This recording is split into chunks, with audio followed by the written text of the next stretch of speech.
We're here to provide an update on the safety plans and precautions that we're going to be taking for this evening. The City of Minneapolis is filing a declaration after today's shooting to encourage the judge to rule on a temporary restraining order on Monday that would grant us immediate relief and would help stop this operation that has been so harmful to the city of Minneapolis. The state of Minnesota has resulted in multiple shootings and tragic deaths. I have formally requested assistance from the National Guard to support the limited number of officers that we have in the Minneapolis Police Department. We have around 600 officers in total. Days off have been canceled.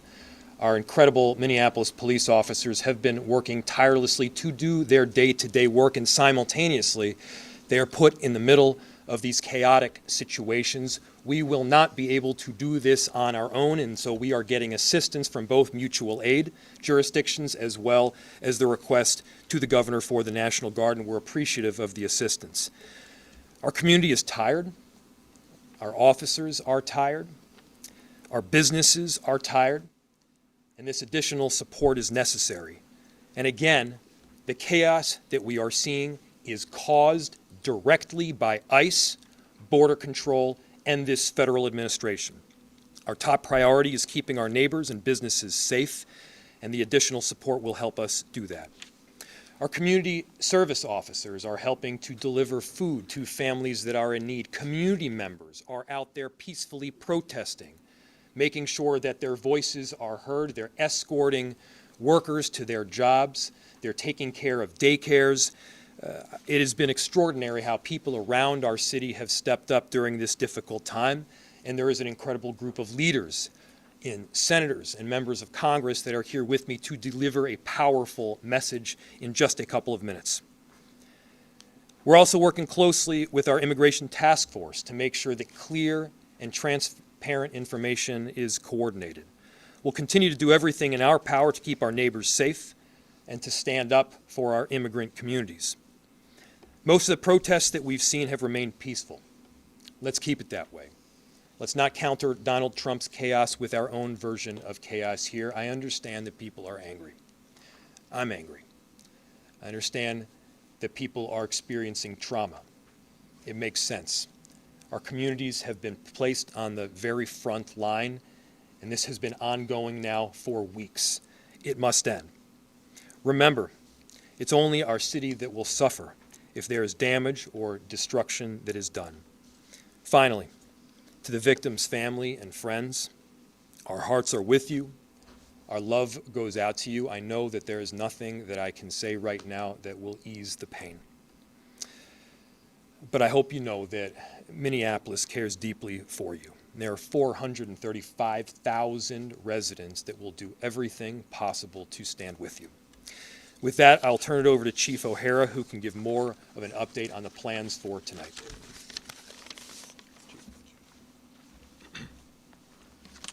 Thank you, Mayor. Good evening. I'm going to provide a brief update on the events today and our plans to maintain order in the city. I recognize that this is a volatile and emotional situation, and our focus remains, as it always has been, on de-escalation, slowing things down, and maintaining peace and order in this city. The situation is stable right now, and it is peaceful, and we intend to keep it that way. After our last press update, additional residents and demonstrators gathered today, and the situation deteriorated. Local and state law enforcement officers were surrounded on multiple sides by a mix of protesters and also agitators who engaged in unlawful acts. Individuals began erecting barricades, throwing glass bottles, ice chunks, and at least 2 separate fires were started in the immediate vicinity. Minneapolis police had to escort firefighters so that they could safely extinguish those fires. The number one priority of our police officers is to protect life and maintain public safety for all people in our community. And so given the volatility and rising public safety risks for residents, for demonstrators, and police officers, State and local law enforcement did deploy less lethal and gas munitions at that assembly in order to allow for a safe egress of law enforcement and to prevent further violence and damage. We do everything that we possibly can to de-escalate whenever possible, and the actions that were taken today were in response to a dangerous and escalating situation that already had multiple confrontations. The gathering at the scene now is peaceful, and we need everyone to respect the lives and property of all people in our community.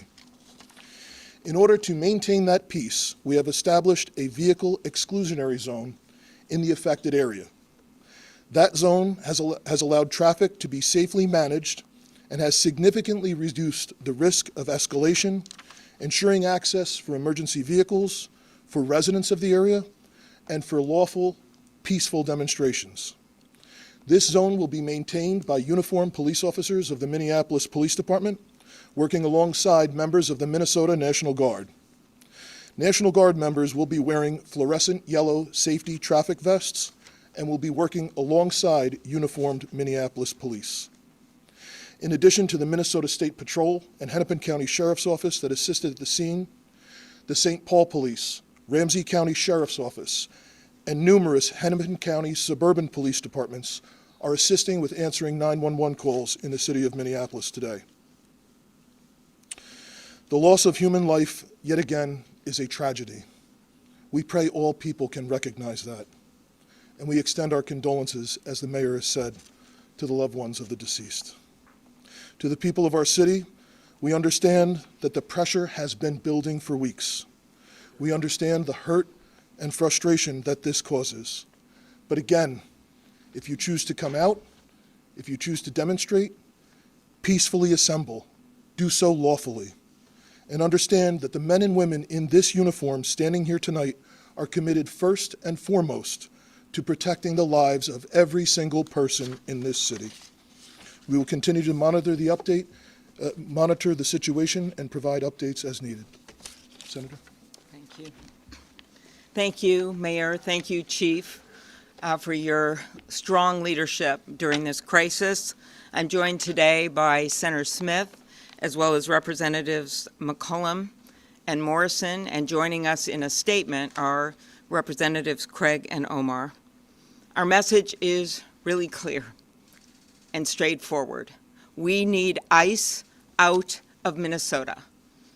They are not making us more safe. As the tragic killing this morning, as people saw it viscerally on that video, shows us, they are making us less safe. With 3,000 agents, which of course includes border control, outnumbering the sworn police officers in Minneapolis and St. Paul by 3 to 1, and even larger than the 10 metropolitan police departments, this is completely out of whack, completely out of balance, and now 3 people have been shot, 2 resulting in death. One, Renee Good, mother of 3, and now Alex Preddy, a 37-year-old Minneapolis man, a citizen, also a nurse. They both have families that love them very much. This city has been under siege, and I want to make something clear. As the mayor and the police chief are doing their job for this city, it's not just the cities. It's not just Minneapolis and St. Paul, as you'll hear from the members of Congress. It is the suburbs where kids have been lured in and abducted. It is small towns all across our state, rural areas. This has gone way beyond some stated purpose of the fraud investigation or apprehending violent offenders. That's not what this is about anymore when you have 3,000 agents overwhelming sworn police officers. I took part in that peaceful and powerful march yesterday, all those peaceful people. And then we wake up this morning to this horror. As members of Congress, we are calling on this administration to get ICE out of our towns, off of our streets. It will make us more safe.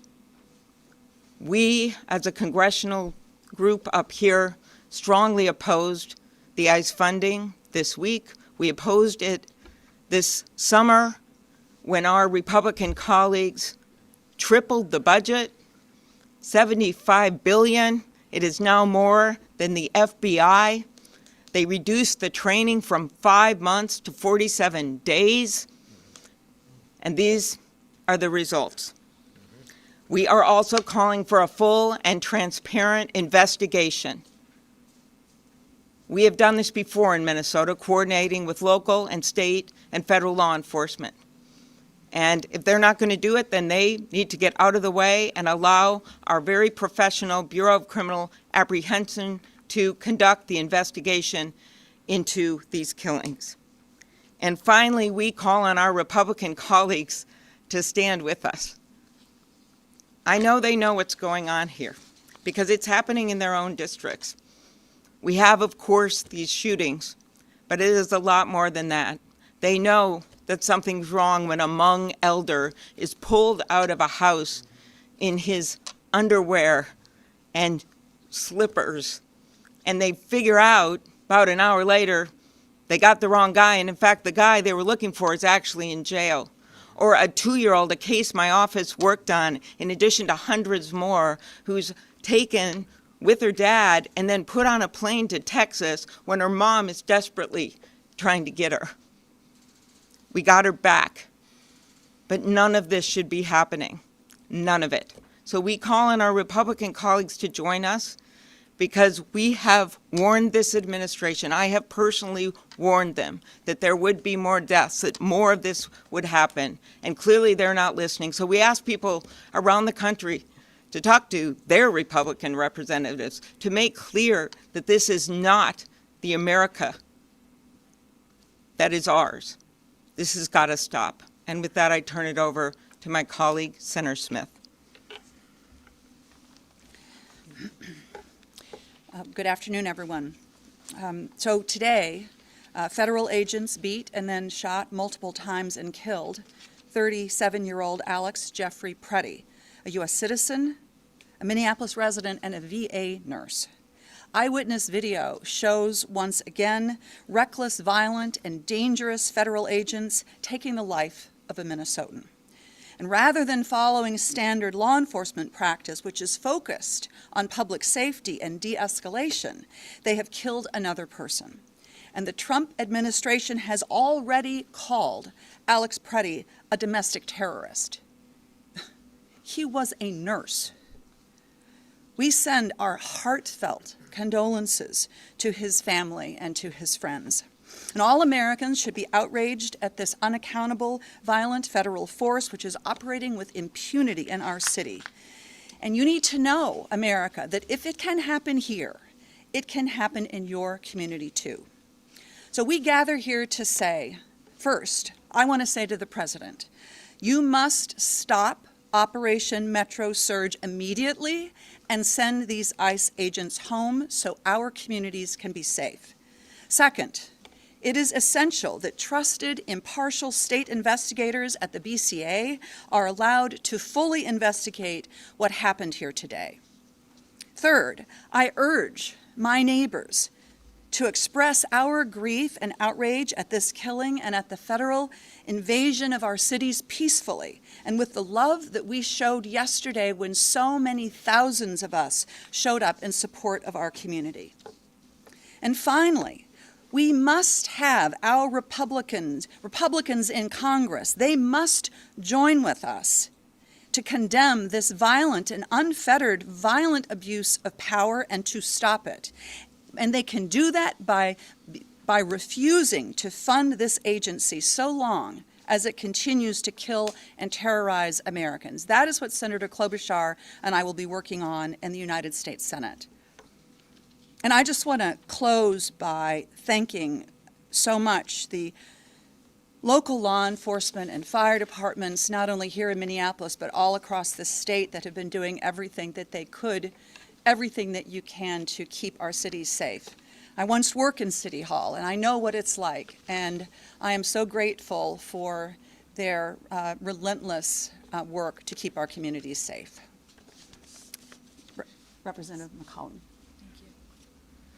Well, we have a saying in Congress that we agree and reflect in our remarks those that have spoken before us. So I'm going to take a slightly different tact. You know, today, this morning, Saturday, we lost another life, and it didn't have to be that way. To all the protesters who have been out there peacefully protesting, who have been harmed and injured, it shouldn't be happening to you either. But I want to take a second, as Senator Smith was, just to reflect on the community. St. Paul stands with you, Minneapolis. The East and West Metro, we're united, as well as all Minnesotans. My phones have been ringing off the hook from frustrated members of communities that are asking me to talk to their Republican members of Congress to do something about the escalation of chaos and violence that has been caused by the presence of the Department of Homeland Security.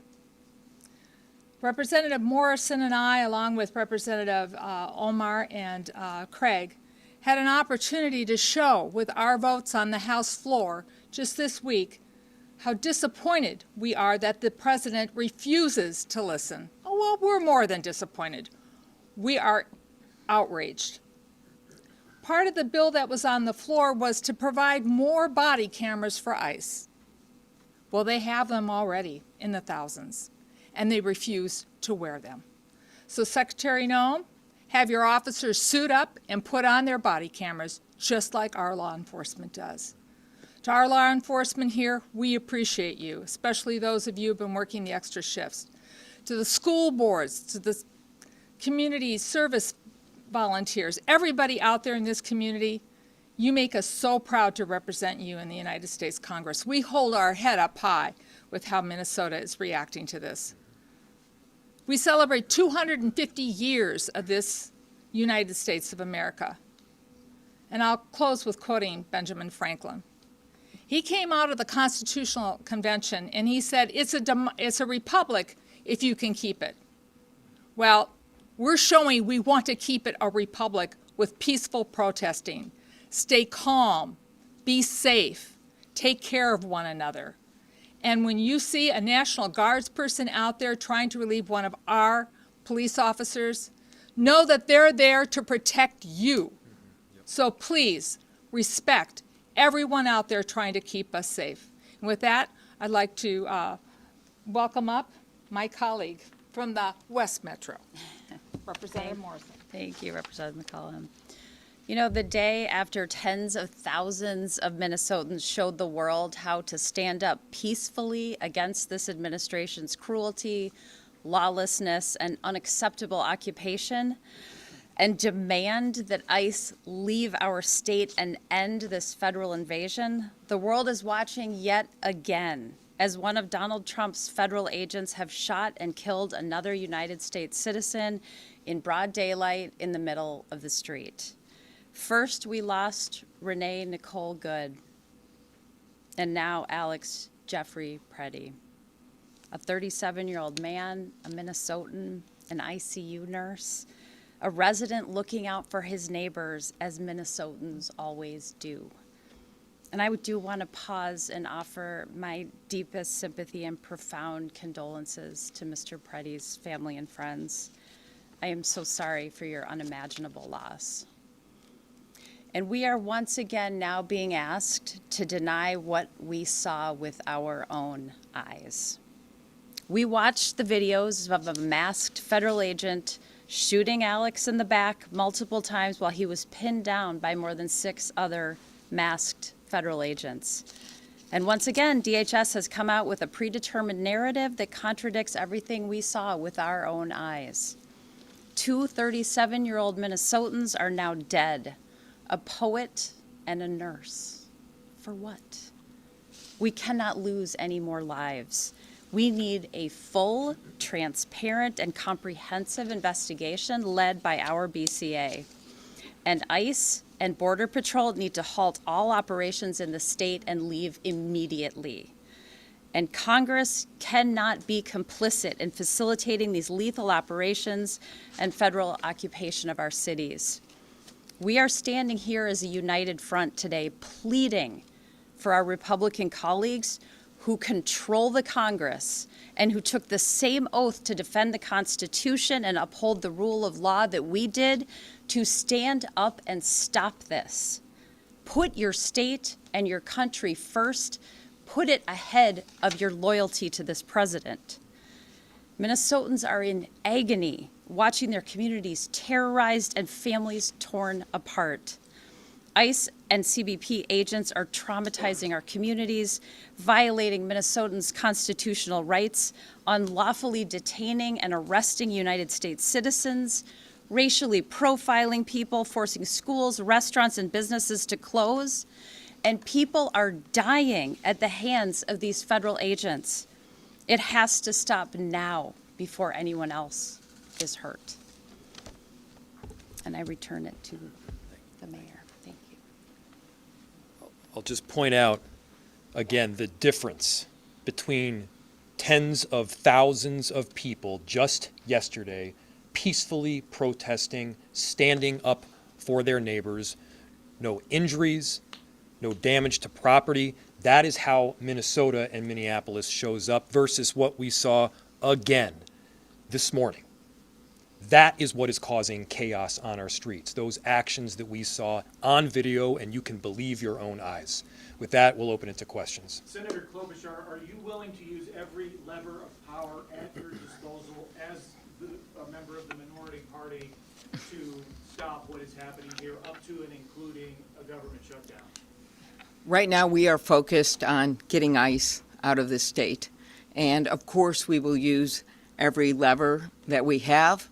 But I do remind people that Donald Trump runs the White House. And sadly, because to date we have not seen the Republican members of Congress standing up, he also seems to run the Congress.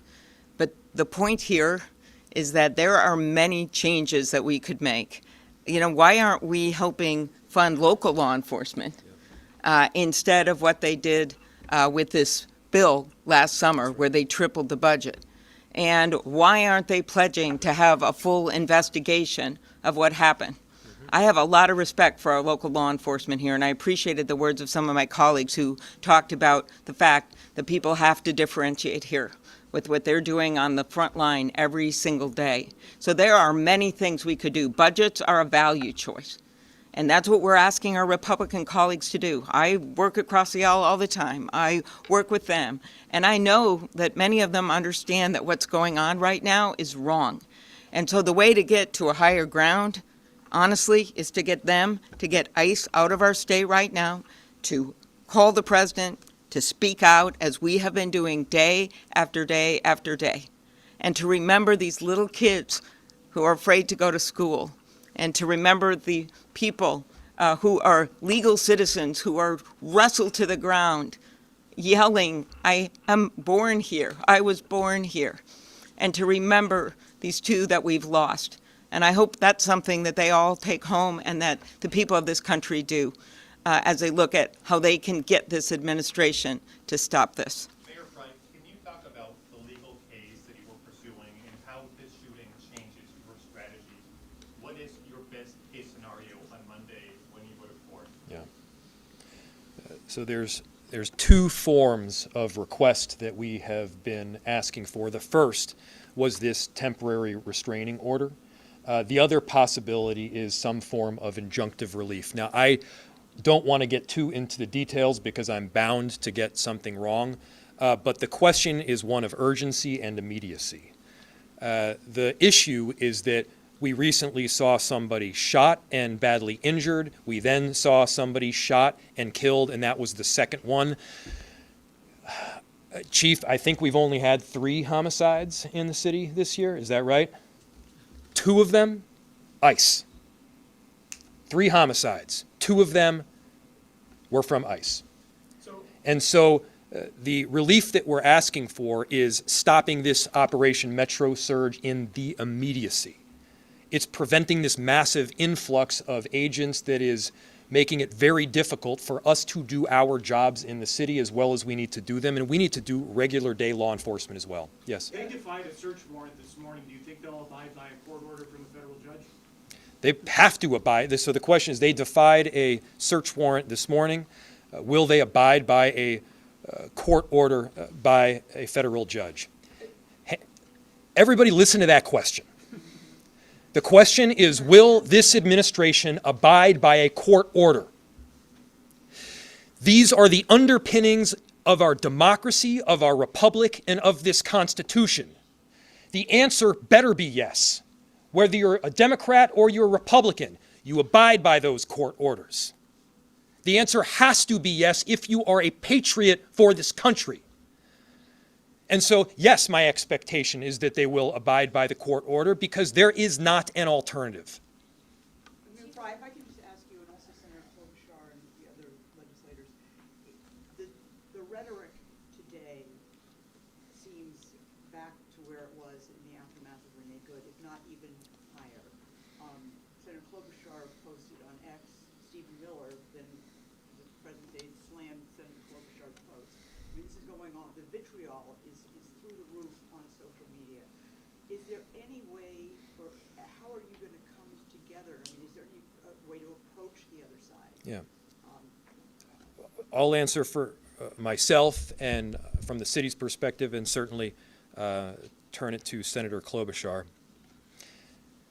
I want everyone to just quickly look at the juxtaposition between the way that Minneapolis is showing up and the way that the federal government is showing up. I want you to look at the difference between the elected leaders and our chief that you've heard talk just before me. They're calling for peace. They're calling for peace notwithstanding this horrific action from the federal government. What are they doing? They're not investigating the person that killed our citizens. They're investigating us.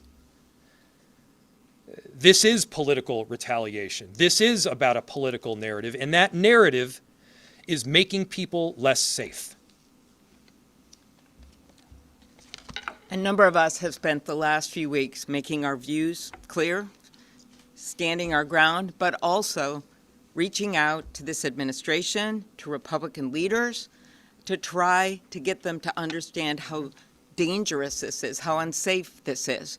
I met with chiefs from across the metropolitan area. Chief O'Hara was on this call, and they have been reaching out, some of them publicly, some of them behind closed doors. The business community has been reaching out. I have been personally reaching out to the President's Chief of Staff and spoken with her. We have done this day after day after day, so we're not just shutting out any discussions, but we've been explaining to them, and I know the governor has, how dangerous this situation is. And I have specifically told people that someone else was going to die. I said this a few days ago. I said it might be by a car, it might be by some other way. And it just seems like you hope that they're going to de-escalate, and then they keep escalating it up. Right now, I hope they're listening, and I mostly hope that our Republican colleagues are listening and that they will step in, even if it's behind closed doors. If they will make those calls and say, we've got to end this now, and we've got to bring those people out of Minnesota and let our local law enforcement do our jobs. And I'll let some of my colleagues answer this. Well, I'll just say that I completely agree with the mayor and the senator, but I mean, it is my obligation as a United States Senator to speak about what I think is happening in my state and to define it for what I think it is. That is my job. And one thing I have learned about this president is that he does not respond to appeasement. He is a bully. He does not respond to people who appease him. He responds much better to strength than he does to weakness. And I think what we have seen in this state, I am so proud of it. We have seen a combination of strength and peacefulness that really says who we are. And I believe that that is our best path forward for trying to convince this administration that the path that they are on is dangerous to public safety, and it is a losing path that they must abandon. What's your message to Minnesotans who are just wondering when this is going to be over? I think a lot of people are feeling very tired and are just wondering when this is going to end? What's your message to your constituents? It will be over when we speak as one voice, as one Minnesota, as everybody has been out in the streets. You know, ICE was here in June, and there wasn't any problem. We weren't happy about it. There were people who we were concerned about the way that deportations and arrests were happening. We were worried. But we handled it in a peaceful way. The escalation now is not because Minnesota changed. It is because this White House and Stephen Miller have decided to change their tactics here. What do you think? It will end.